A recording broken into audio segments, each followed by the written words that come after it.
Hi Hokies, I'm Julia and I am a dietetic intern with Hokie Wellness, and welcome back to Ask the Dietitian. So we're going to jump right into today's question. The person who asked the question gave some background, so I love that, and I'm going to say that first so we all kind of have an idea of their question. So they say that I recognize that a varied and balanced diet is important, but over what time frame does a diet need to be balanced? Each meal, each day, each week? So for example, I would suspect that if one meal is not perfectly balanced, but the next one compensates for lack of nutrients in the first meal, then our bodies would cope well. I ask this because when I meal prep, I meal plan in bulk, so it's not uncommon for me to eat the same 3 to 4 meals for a full week. So this is a great question, and basically the gist of the question is what time frame are we looking at when talking about when to have a balanced diet? So I'm going to start with kind of giving a background on what's considered a balanced diet or a healthy diet, and then I'll jump into more specifics on their question. So as a dietetic intern and future dietitian, we follow something called the Dietary Guidelines for Americans. And what those guidelines say is it kind of gives the core elements of what should be incorporated in a healthy diet. So there's about 6 categories. We'll say 6 categories. So our first category, we've got vegetables. So all kinds of vegetables. When they say eat the rainbow, that's actually a thing. Do it. Dark leafy greens, red, orange, purple, all the colors, starchy and non-starchy vegetables. Next, we've got fruit, so especially whole fruit, so not just juices. We want to get the fiber from that fruit, help you feel fuller for longer, and you make sure you get all those nutrients. And not just, when you break fruit down into juice, that sugar gets into your bloodstream really fast. So having the fiber of whole fruit is definitely recommended. Third, we've got grains. So you want half of your grains or starches to be whole grains for the same reason as fruit, pretty much. So to get that fiber and those extra nutrients from the whole grains. So whole grain bread, English muffins, brown rice, whole wheat pasta, quinoa. I'm probably missing some things, but you get the gist. Whole grains, half of your grains be whole grains.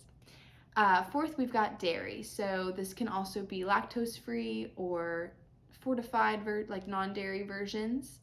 You might be wondering, why is dairy included? I feel like there is a lot of talk about dairy and almond and oat milk. They're very popular right now. But dairy is really important, and a lot of those non-dairy milks are fortified with all the nutrients that are in regular dairy milk, so it's okay if you don't like dairy. But the nutrients and types of fat in dairy are very important for bone health and cardiovascular disease and our brain health and other conditions like that. So that calcium, vitamin D, phosphorus in dairy is really important for our bones.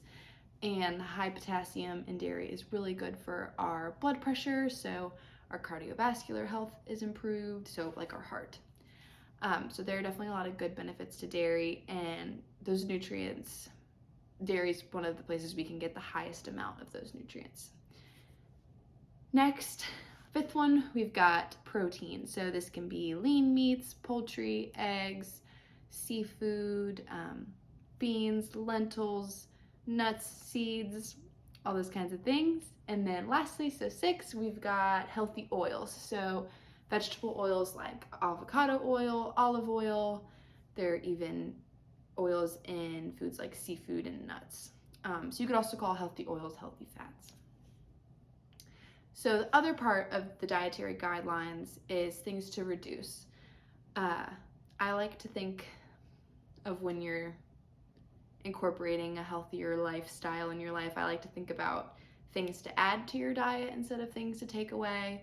But these are still good things to think about and important to keep in mind for sure. So reducing things like added sugar, saturated fats, sodium, and alcohol. Those are kind of the big 4. So added sugars, saturated fat, sodium, there are specific numbers for those things, but I think the easiest way to go about it is to just try and reduce them. So added sugars, sodiums, try and find lower amounts of those things in if you're looking at packaged foods, or just don't add a ton if you're cooking. Processed foods are where you're going to get most of these things. So added sugars, saturated fats for sure, sodium, those are all in mainly processed foods. So just keeping an eye on those, trying to reduce them. The other thing is alcohol. So the recommendation is 2 drinks or less per day for men and 1 drink or less per day for women. In general, drinking less is better for your health than drinking more. So just kind of keep in mind 2 or less for men, 1 or less for women. And just be aware there could be lots of added sugars and sodium in alcohol as well. So something to keep in mind. In regards to your question about kind of how perfect you have to follow a balanced or nutrient-dense diet, I wouldn't worry. Our health is the average of your choices over time. You've probably heard the 80-20 rule, 80-20 recommendation, eating good 80% of the time and 20% of the time not worrying about it. So really, you can go out of town for a week and not eat a single piece of broccoli and you'll be fine. You won't feel good. You'll probably feel really sluggish and low energy and have poor digestion, but you'll be okay. With your meal prepping, I fully support that. Meal prepping helps you stay consistent. It helps you save money. It saves time. I would just recommend making sure you get those like 6 things in your diet every day. So veggies, fruit, protein, dairy, whole grains, and healthy oils. So that shouldn't be too hard. It's okay if you eat the same veggie every day for a couple days. Just switch it up on your next meal prep. So if you have chicken for a couple days, then I would maybe do like some shrimp or something for the next couple days to kind of switch up that variety. Same thing with fruits, veggies. I wouldn't always eat brown rice. I would switch it up, throw in some like potatoes or quinoa, whole grain pasta. So I would just try and switch it up every once in a while. I wouldn't eat the same protein source like 7 days a week. I would try and switch in some plant-based proteins, fish, seafood, some iron-rich proteins, so beef, quinoa is also has some iron. So just try and switch it up sometimes. I wouldn't stress too much about the time frame. You don't have to eat perfect every day.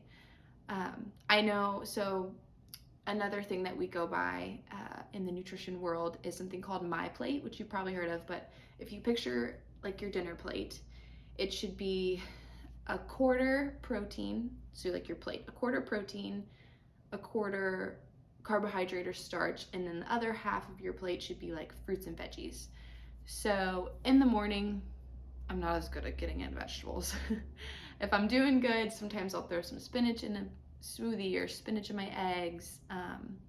Another recipe I really like is kind of doing like a hash brown potato bowl thing. So you do like diced up potatoes, peppers and onions, and then egg, and you can throw like an avocado on top.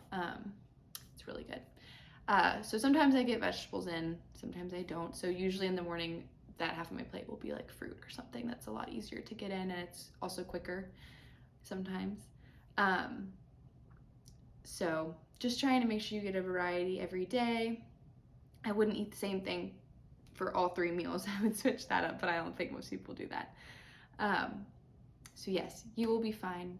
I try and do variety every week, try and eat the rainbow, and don't worry, you're doing great, especially if you're meal prepping. You're doing awesome. Planning is one of the biggest things for prioritizing your health. So you're doing great.